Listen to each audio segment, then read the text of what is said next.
बिस्मिल्लाहिर्रहमानिर्रहीम अस्सलाम वालेकुम। आज आपके साथ जो शेयरिंग कर रहे हैं वो है रॉयल नवाब लंदन के हवाले से। रॉयल नवाब जो है वो यहाँ पे लंदन में बहुत ही फेमस रेस्टोरेंट है और यहाँ पे जो सिस्टम चलता है वो है बुफे सिस्टम और इसकी बहुत सारी ब्रांचेस यूके में पाई जाती हैं और यहाँ पे लंदन में इसकी जो ब्रांच है वो सेंट्रल लंदन के बहुत ही क्लोज़र है। इसके अलावा इसकी मैनचेस्टर में भी ब्रांचेस पाई जाती हैं और दूसरे जो सिटीज़ और एरियाज़ हैं यूके में वहाँ पे भी इसकी ब्रांचेस पाई जाती हैं। जो रॉयल नवाब लंदन है वो एक ऑफ कोर्स आपको पता चल रहा होगा कि ये एक पाकिस्तानी क्यूज़ीन रेस्टोरेंट है और यहाँ पे जो मोस्टली खाने मिलते हैं वो पाकिस्तानी ही हैं और ऑब्वियसली पाकिस्तानी क्यूज़ीन है तो यहाँ पे जो फूड है वो हलाल ही है जी। यहाँ पे जितना भी मीट मिलता है वो हलाल है और इसकी जो स्पेशलिटी है वो ये है कि यहाँ पे बुफे सिस्टम है और इसकी जो प्राइस है वो पर पर्सन 27 पाउंड है जी। तो एडल्ट्स के लिए इसकी जो प्राइस है वो 27 पाउंड पर पर्सन बुफे है और जो चिल्ड्रन हैं उनकी प्राइस अप टू 10 इयर्स वो है 13.95 पाउंड्स, यानी कि तकरीबन आप कह लें कि 14 पाउंड्स पर चिल्ड्रन है और चिल्ड्रन की जो एज है वो 4 to 10 इयर्स है। इसके अलावा जो 10 इयर्स के बाद जो चिल्ड्रन हैं यानी कि 11 प्लस उनको ये एडल्ट्स में ही काउंट करते हैं। और फूड जो है फूड के हवाले से हम बात करते हैं स्ट्रेट वे, क्योंकि मैंने भी यही किया था कि यहाँ पे जब मैं आई तो एंटर होने के फ़ौरन बाद मैंने इसकी हम लोगों ने जो था वो अपना डिनर ही स्टार्ट कर लिया था। जो बाकी की इसकी शेयरिंग है कि यहाँ पे कौन कौन सी फूड्स मिलती हैं और जो मैंने वीडियो बनाई वो लेटर ऑन ही मैंने किया था क्योंकि हम लोग काफ़ी आने में लेट हो गए थे तो उस वक़्त हम लोग भूख बहुत लगी हुई थी तो इसलिए हम लोगों ने स्ट्रेट वे जो था वो अपनी फूड स्टार्ट कर ली थी। जो इसकी रिसेप्शन आपने बाहर की तरफ देखी वो थोड़ी सी है। इसके तकरीबन आई थिंक 3 फ्लोर्स हैं। इसका जो सेकंड फ्लोर है उसके ऊपर इन्होंने इसका बुफे सिस्टम रखा हुआ है और इसका जो थर्ड फ्लोर है वहाँ पे आई थिंक इसका कोई वेडिंग का हॉल है, यानी कि अगर कोई पार्टीज़ हों, कोई लाइव परफॉर्मेंस हो या कोई आपने वेडिंग वगैरह अपनी यहाँ पे बुकिंग करवाई हुई है या बर्थडे पार्टीज़ की बुकिंग करवाई हुई है तो उसके लिए आपको ये थर्ड फ्लोर देते हैं और वहीं पे इसका खाना वगैरह भी सर्व किया जाता है। ये है जी जनाब यहाँ का सिस्टम और यहाँ पे जो बुफे सिस्टम में जो सीटिंग कैपेसिटी है उसके हवाले से हम थोड़ी बात करते हैं। तकरीबन आई थिंक यहाँ पे 100 के करीब या आप कह लें कि मोर देन 100 टेबल थे और जो सीटिंग कैपेसिटी है वो अप टू 400 पीपल यहाँ पे एट ए टाइम सिट कर सकते हैं जी। यहाँ पे एक वक्त में तकरीबन 400 के करीब जो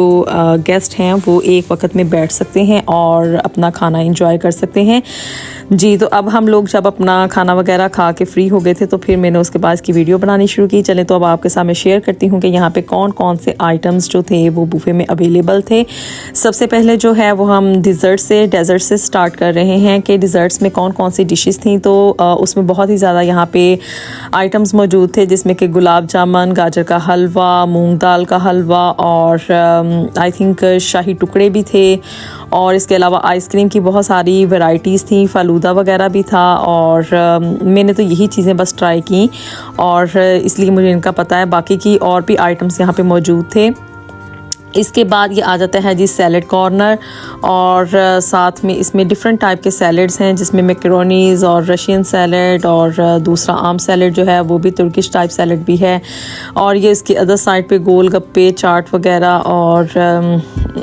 इसमें आलू के चना चाट और दही भल्ले वगैरह भी हैं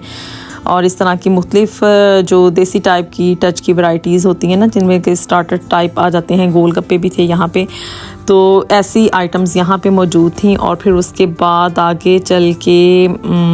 यहाँ पे कुछ फ्राइड आइटम्स हैं यानी कि स्टार्टर्स हैं जिसमें कि चिकन पकौड़ा और साथ में दूसरे आलू के पकौड़े भी हैं,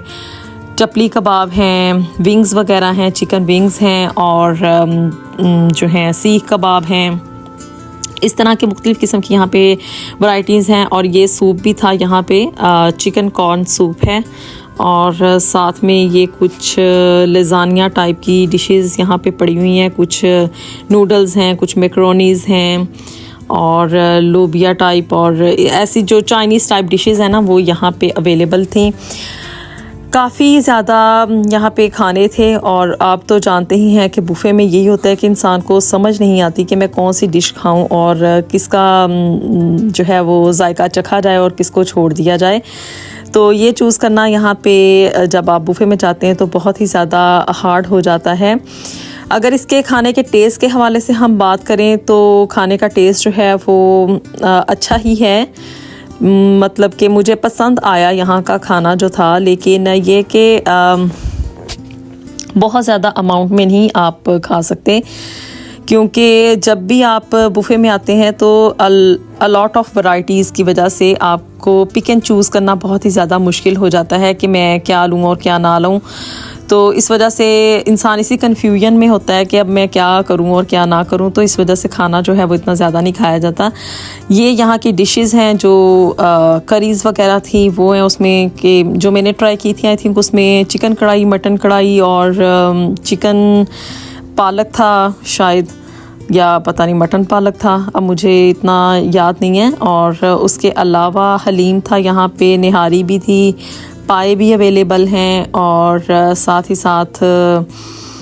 बिरयानी भी थी, मटन पुलाव भी था और ऐसी बहुत सारी डिशेस थी और इनमें से बाज़ तो मैंने टेस्ट भी नहीं की। बस इसी कन्फ्यूजन में बंदा रह जाता है कि मैं क्या करूं और क्या ना करूं। और फ़िश पकौड़ा भी था, तवा फ़िश भी यहाँ पे अवेलेबल थी, साथ ही साथ जो मटन चॉप्स हैं वो भी थी और इसमें सीख कबाब भी थे, चिकन टिक्का भी थे और